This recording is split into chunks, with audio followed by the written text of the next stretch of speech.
Hello. So we're going to talk about setting up a mini session quickly and easily in Dubsado. So the first thing you're going to start with is your canned emails. So I've already created these, but you would just go to new canned response, title this mini session confirmation, and you're going to do a second one and you're going to title it mini session reminder. You can make the subject whatever you want your client to see, and the body, I'll show you the ones that I've already created so you can kind of get an idea. So mini session confirmation, I use the auto smart field to populate. So you're going to want to make sure it has the location, the start time, and like for the date and the time. And you can just write whatever you want as far as like information, but this is just the confirmation saying you received their appointment. The next one you're going to do is the mini session reminder. Kind of the same thing. You're going to include any important details. We can set the time frame as far as when this goes out. So I wouldn't worry too much about like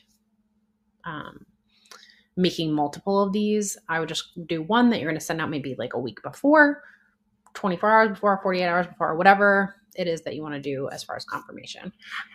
So once those are done, you're going to go to forms.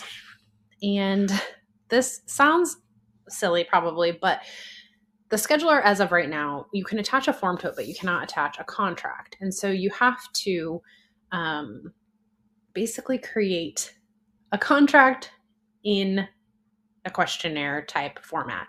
So typically, depending on what your contract looks like, you would just bring one of these text boxes over, drop all of your contract language here. And then any like information you want, first name, last name, phone number for day of the session, participants in the session, maybe anything you definitely want them to like say, yes, I confirm that I confirm that we will be doing this session no matter what, or I confirm that this is non-refundable, or I confirm that, I'm not bringing 10 people to the session or whatever. If there's something like that, do like a checkbox. And then I typically just do a box that says, like, by electronically signing this agreement, I agree to the terms of this contract. And then you can do the signature. You could also add in just a little, I would say short answer probably for the date if you wanted to, like if you wanted them to sign and date it. And then you're just going to save that form. So then we're going to go back and we're going to go to the scheduler, and you're going to go add template. And we're just going to call this one mini sessions. We'll say they're 15 minutes long, but it's a fixed date range. So we'll just say it's going to be March 9th. Okay. Found a date that worked. I had to kind of reset this like by hitting a rolling day window. So if that happens to you where it kind of isn't showing availability and your calendar is open, you may just need to kind of reset that. Anyways, it's a 1 day thing. We're going to change the time. We'll say they're from 8 a.m. to noon, only March 10th. Once it's booked, keep me marked as busy.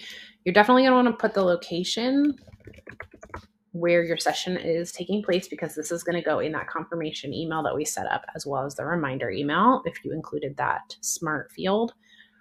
I'm not going to worry about this because I'm sending this link through my email list directly, sharing it in my bio, so I don't need to worry about this part of it. So then you're going to go to advanced.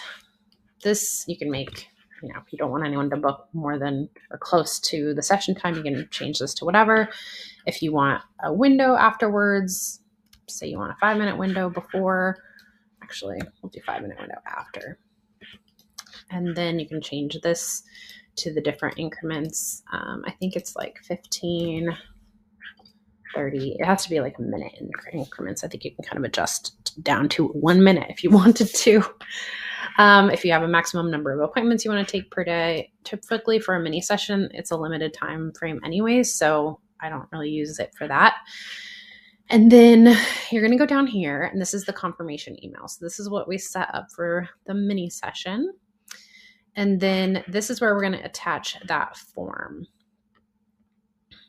it didn't save as the mini session, but this is the right questionnaire for some reason.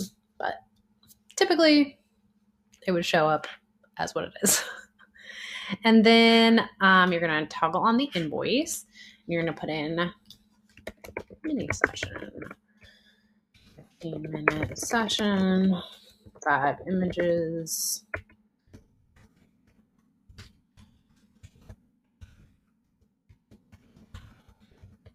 Or whatever. Non-refundable.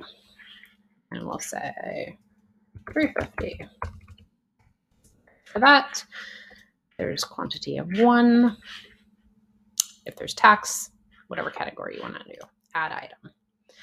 If you want your clients to be able to do a discount, that's a different situation, but we're going to, for this, say no. And then we are going to set up a notification email. So we'll just say 48 hours before, we're going to send out that mini session reminder. Hit add and then save. And then all you have to do is copy this little link,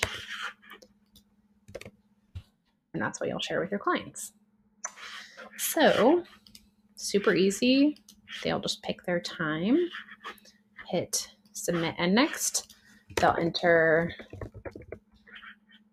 all this stuff, submit, and then it's going to take them to the contract. So they'll fill out all this information and then they'll hit send. So they'll fill out the required things. I'm just going to do this very quickly because there's not very many required things on here. And then we'll hit send so you can see what it looks like. So this is how it ends up looking. They'll pay their deposit, they'll get their confirmation email, and they will be booked. And then they'll get that reminder email before, and that's how you set it up. The last thing is this is really easy to duplicate. So if you're doing mini sessions in the spring and you want to do them again in the fall, just hit this, change the name, so you know what scheduler you're using. If there's any changes, you would just make them here, choose the new date, set that up very similarly. And if you keep the emails set up as very general, where it auto-populates with the appointment time and things like that automatically, you shouldn't have to do new emails, but if you have to create one, maybe new email with like the final reminder with parking information and things like that, you would just go in and link the new canned response here and delete the old one. And then you would save it. If price changes, you know, whatever. But it's very easy to duplicate and pretty simple as far as using it for future sessions.